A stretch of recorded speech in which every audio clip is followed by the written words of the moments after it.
জীবনের সবচেয়ে কঠিন সময় পার করছেন শরীফুল ইসলাম। যে মানুষটি প্রতিদিন ভ্যান চালিয়ে সংসার চালাতেন, সেই শরীফুল এখন বিছানায় শুয়ে মৃত্যুর সঙ্গে লড়াই করছেন। দুটি কিডনি নষ্ট হয়ে যাওয়ায় তার প্রতি মুহূর্ত এখন সংগ্রামের। অর্থের অভাবে থমকে গেছে চিকিৎসাও। পরিবারের একমাত্র উপার্জনক্ষম এই মানুষটি এখন তাকিয়ে আছেন সমাজের হৃদয়বান মানুষের দিকে। একটু সহায়তার হাতই হয়তো ফিরিয়ে দিতে পারে তার জীবন। বলছিলাম রাজবাড়ীর বালিয়াকান্দি উপজেলার হতদরিদ্র ভ্যান চালক শরীফুল ইসলামকে নিয়ে। প্রায় ৮ থেকে ৯ মাস আগে জ্বরে আক্রান্ত হওয়ার পর স্থানীয়ভাবে চিকিৎসা নেন শরীফুল। এরপর ফরিদপুরে পরীক্ষা নিরীক্ষার পর জানা যায় তার দুটি কিডনি সম্পূর্ণভাবে বিকল হয়ে গেছে। চিকিৎসকেরা জানান তাকে বাঁচিয়ে রাখতে নিয়মিত ডায়ালাইসিস ও দীর্ঘমেয়াদী চিকিৎসা প্রয়োজন।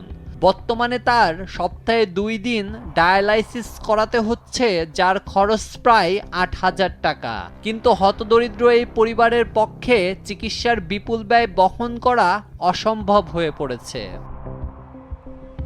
চিকিৎসার খরচ চালাতে ইতোমধ্যেই শরীফুল তার বাড়ির গরু ছাগল পর্যন্ত বিক্রি করেছেন।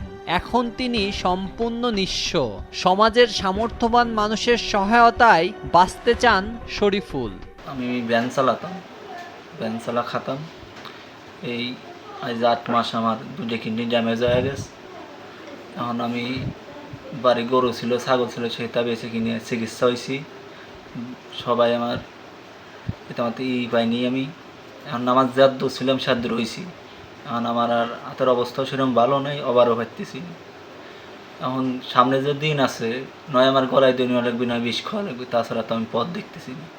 এই যে রোগ হয়েছে, টাকা ছাড়া তো কোনো পথ দেখতেছি না। সপ্তাহে 2টি ডায়ালাইসিস করা লাগে আমার। আমার বাবা মাঠে কাজ করে মানুষের, আমাদের কোনো জায়গা জমি নাই, মানুষের কাজ করে আনে, তাই আমরা খাই। আর আমাদের অবস্থা তো সেরকম ভালো না। আমার এখন কী করবো, আমার তো বুঝছেন অবস্থাও সেরকম, মন গেছে ভাঙে। আমার একটা ছেলে একটা মেয়ে, মেয়ের বয়স হলো 6 বছর, ছেলের বয়স 2 বছর। আমার এগে চিন্তায় আমার কোনো ঘুম টুম হয় না। আমার তো হাজার হাজার টাকা চলে গেছে, মেলা টেস্ট করছি, মেলা ট্রিটমেন্ট হয়েছি। এখন তো আমি আর পারতেছি না। এখন যদি সবাই যদি সহযোগিতা করতেন তাহলে আমি একটু বাঁচতাম। শরীফুলকে বাঁচাতে সামর্থ্যবানদের সহায়তা চান তার পরিবার। আমার জায়গা জমি নেই, আমি পরের বাড়ি কাজ করে খাই। আমি এই পরের দিয়ে সংসার চালাইতেছি। আমার ছেলে আজ ৮ মাস ঘরে পড়ে গেছে। যদি কেউ সহায়তা করে তাহলে আমি একটু বাঁচি। কাজকাম করতো, ভ্যান চালা খাইতো, কিন্তু এখন এই অসুস্থতার কারণে এই ৮ মাস বিছনায় পড়ে কোনো কাজকাম করতে পারে না। বাবা বৃদ্ধ, অন্যের জায়গায় কাজ করে খায়। এই মানে ৬-৭টা পেট চালাতে তার অসম্ভব হয়ে যায়।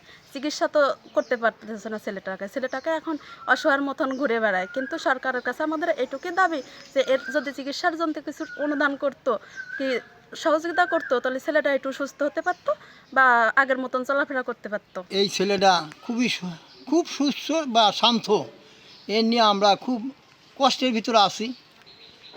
এই ছেলেটা ধরেন কর্ম করে এর মা বাপ বউ ছেলে মেয়ে নিয়ে চলাফেরা করতো। কিন্তু এই ছেলেটার কিডনি রোগে আক্রান্ত হওয়ার পরে ৮-৯ মাস মতো হয়ে গেছে।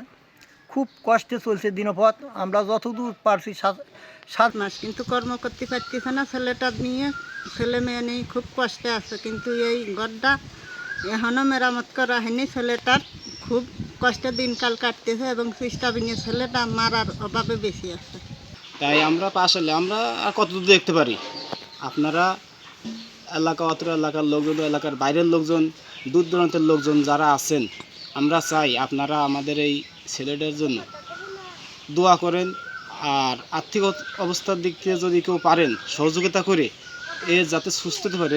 দুটো একটা ছেলে একটা মেয়ে, এরা অনেক ছোটো, অনেক কষ্ট করে মানে গাছের ডাব বেছে, হয়তো মানুষের কাছ থেকে ওই কলা টলা এগুলো বেছে কিনেই এই বাড়িটি ঘরটা দাঁড়া করেছে।